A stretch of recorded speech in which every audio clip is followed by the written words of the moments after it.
Oh, here we are, the bathing process has started. It just takes one of them to go in.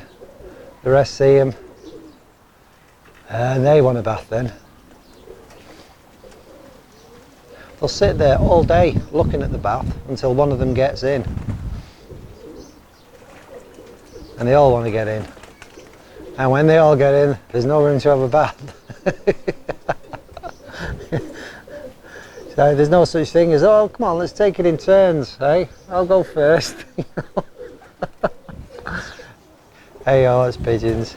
They're funny.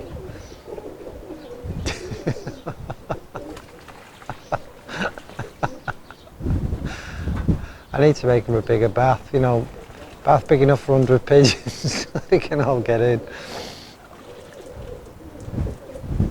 They do so much sloshing around, it's the empty half of it before 3 or 4 of them have got in. It made me laugh. It's time for a little update. Thanks for all your comments. With regards, little Squeak, things went good. After I gave her that little bath, that massage, and put the olive oil down her throat, about 2-3 hours later, she really perked up. She was sitting back up again. She was alert.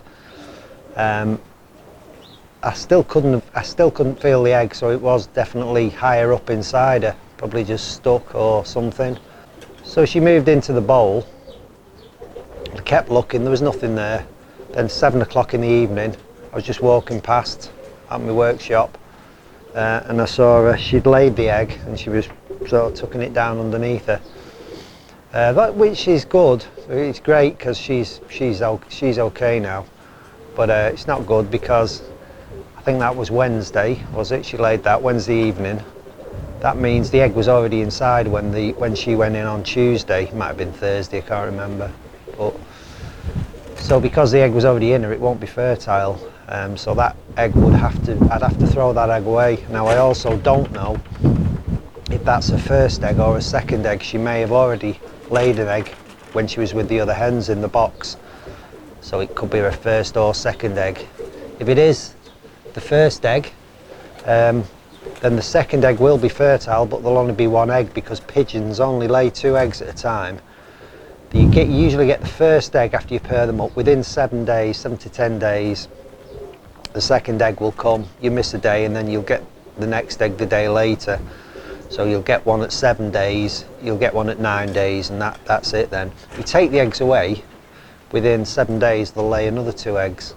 So that's what I'm going to have to do, but it didn't really matter because as it happened, Thursday morning when I came up and looked, they weren't on the nest and the egg was gone. I thought I was going nuts because I'm sure she had an egg last night. Searched the box, couldn't find the egg. A bit later on I found it. It had been turfed out the nest and just squashed and flattened into the shavings. So I rang my mate saying, did my pigeon lay an egg last night? I can't remember, but yeah, she had done. So she found the egg. Whether that's been an inexperienced mother or the cock had thrown the egg out, I really don't know. I was thinking maybe he knows it's not fertile because he's not. I might be giving him too much credit, I don't know, for intelligence. But so what I did, I thought, like I say, I don't know if it's the first or second egg. So what I did, I got a couple of pot eggs off my mate, fake eggs, and I put one in her, put a fake egg in the nest, and you can see her there now. She's sat on it, sat in the box on a fake egg. So I'm just going to leave her tonight and see if she puts another egg in. She's put another egg in that bowl tonight because the hens usually, well, mostly always lay in the evening. And if there's another egg in there tomorrow, then I will remove the second egg and the pot egg, so that she'll lay another 2 which will be fertile hopefully. There's no point in them rearing 1 egg when you can have 2 eggs. The other hen, the check hen, she's in the bottom bowl there. She's sat tight on that nest, so I expect, was it Tuesday? I expect it to be maybe tonight, maybe Monday, maybe Tuesday. when she puts an egg out.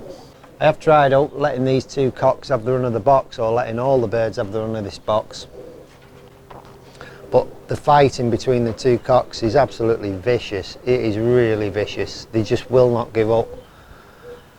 So for the time being they're going to have to remain in isolation, and they're just going to have to be let out individually, because the way they're fighting, they just won't, neither one will back down. So it's just relentless. They're going in and out the boxes, battering each other, and eggs are going to get broken. If it carries on, chicks are going to get killed, you know, they'll just get trampled on. So I'll just have to leave them. They'll hopefully get used to being with each other in time, and that vicious fighting will stop. I thought they'd have sorted this out, you know, when they first went in the box and claimed the boxes, but obviously not. They just hate each other. I said, so I'm going to do the questions and answers now. I have just done them once, but the sound wasn't on. So I did them again, and I didn't turn the camera on. This is the abridged version, because I am getting a bit tired of answering the same question for the third time. So Rico Ace asked me how did I get into roller pigeons and where did I get them from. I first started with roller pigeons when I was probably 10-11 years old. My grandfather had racing pigeons. My earliest memories probably when I was around 6 years old, going to his house, helping him clean out the pigeons, put rings on them. We used to go in his van to take the birds on training flights, and he used to let me steer the van, sitting on his knee on the way home. God, I've got great memories then. And that year was, I'll give you some work to do.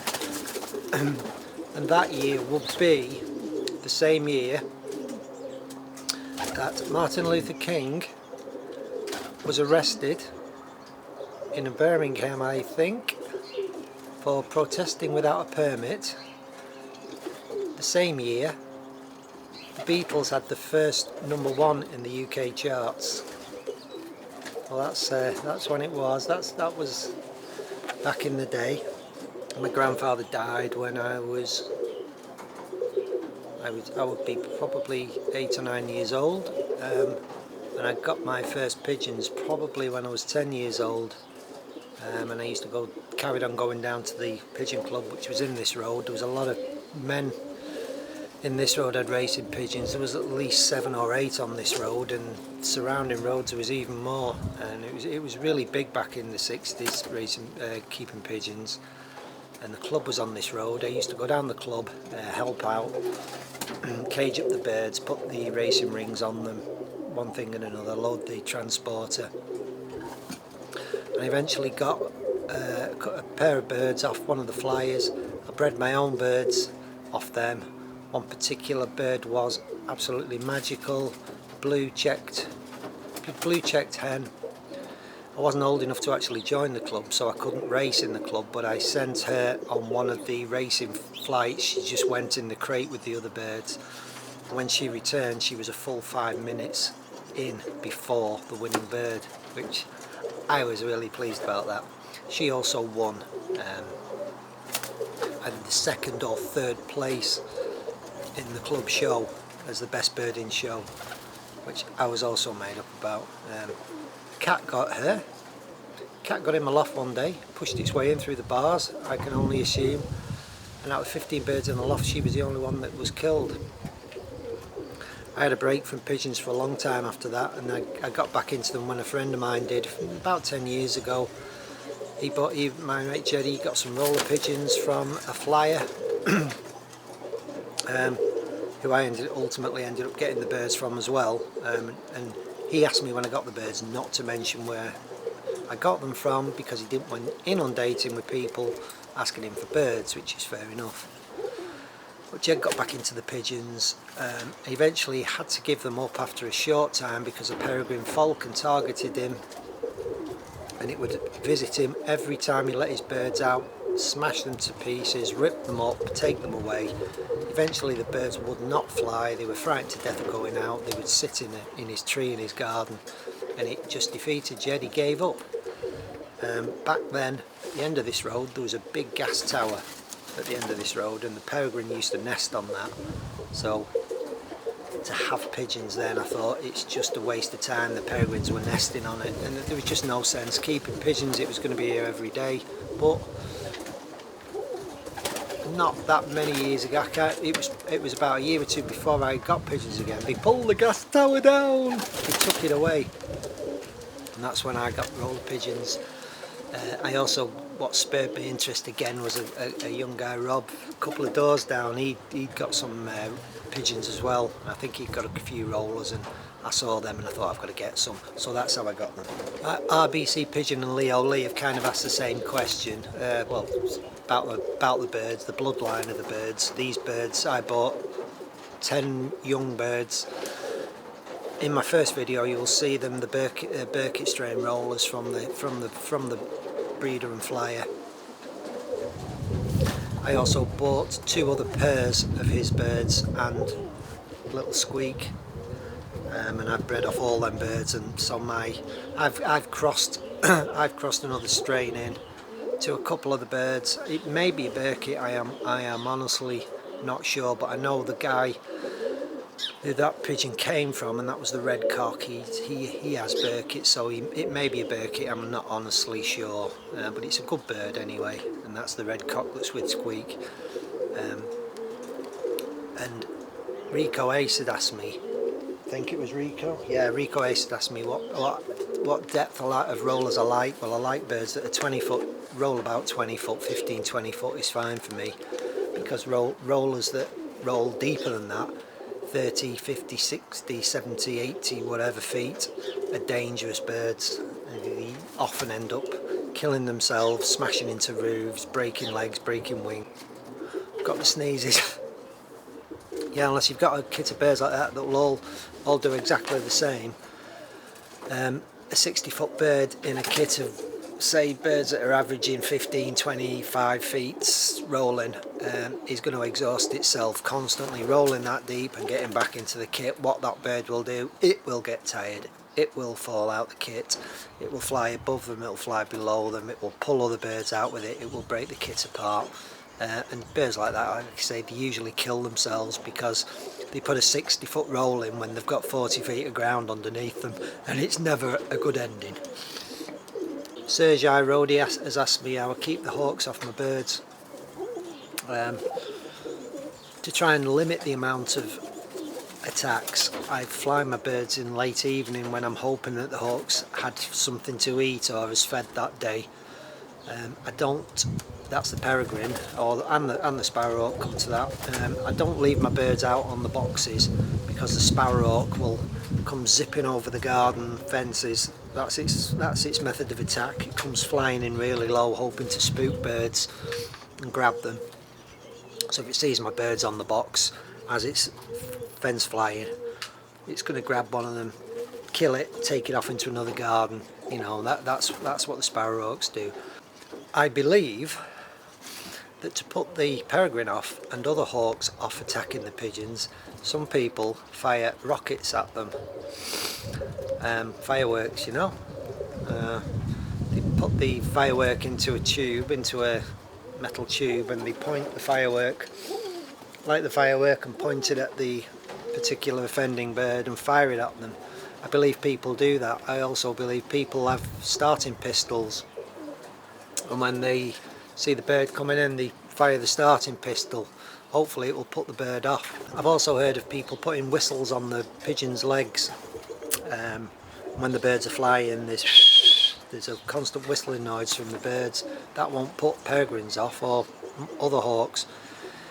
They may be doubtful of it when they see it, but you know, as soon as they take one of them birds, every time you put them birds that will whistle on, it's just ringing the dinner bell. The hawk will hear them and think, yeah, it's tea time, it's dinner time, it's breakfast. So that won't work. Nor will painting big eyes onto pigeons' wings to frighten the hawk. The hawk may be put off the first time it sees it. As soon as it takes a bird, them big eyes are painted on the pigeon. There's no danger to the hawk, and it'll have them. There's many things been tried. Nothing seems to work. Nothing seems to put the peregrine off. you can't deter it, like I've said. It's starting to rain now, guys. I have to hurry this up. Varun Sharma has asked me how to select a healthy pigeon from a store. If you're buying from a shop, mate, or a store, personally, we don't really have them in this country, but you just want to look at the pigeon, look at these birds. See that hen there, how alert she looks. She's sat up straight. You want to pay attention to the eyes, make sure that the eyes are really clear and bright, and that the back end under the tail where the vent is, there's no muck lying around there, that the birds are clean. Open the wings and make sure there's no feather mites in them. You know, open the beak, check everything's okay, there's nothing in the throats, there's no, you know, they've got no diseases. You really don't know with pigeons what you're buying unless you know the breeder. You've got to be very careful. That any birds you buy from a random place like an auction, they could be full of disease. You really don't know, and the chances are, you know, if that bird's got disease, you bring it home, you're going to infect every pigeon you've got and probably lose them. So just be very careful, you know, unless you know where the birds came from. If you're asking me, how do you buy a good roller from the store? Well, you just don't know how good a roller is unless you see it flying, and that's it, I'm afraid. You will never know unless you know the flyer really well and you trust his word, or you go to a roller pigeon man and you see that bird flying and you buy that bird. That's the only way you're ever going to know how good a roller is. And Joe Ryan's asked me what I looked for when I paired these 4 birds up. Well, I've just been watching these birds fly, you know, Joe, for the last few years now, and all 4 birds are really good birds. They've got a good depth, 15-20 feet rollers. They're all birds that kit together and stay well in the kit and go back to the kit after they're rolled. They're also birds that don't put in dodgy rolls when they're landing, that come in well, you know, that will come straight down, that won't mess about flying around. And that's really all I want from a roller. Just a good, safe rolling bird that's quite frequent, that's a beautiful form when it is rolling, you know, really tight and it'll come down. Not a bird that's rolling sideways and flicking once and doing another flick. Just a classic deep spinning roller, 20-foot bird, kits well, flies well. You can find birds like that, pair them up, put them together, and hopefully the young will be the same. We don't know, can but try. I'll wind this up, fellas, now. I think the rain's passing over, but I've got stuff to be getting on with, and I'll come back in a few days and I'll update you on what's going on. We'll see how many eggs we're getting in these boxes here. Alright fellas, bye for now.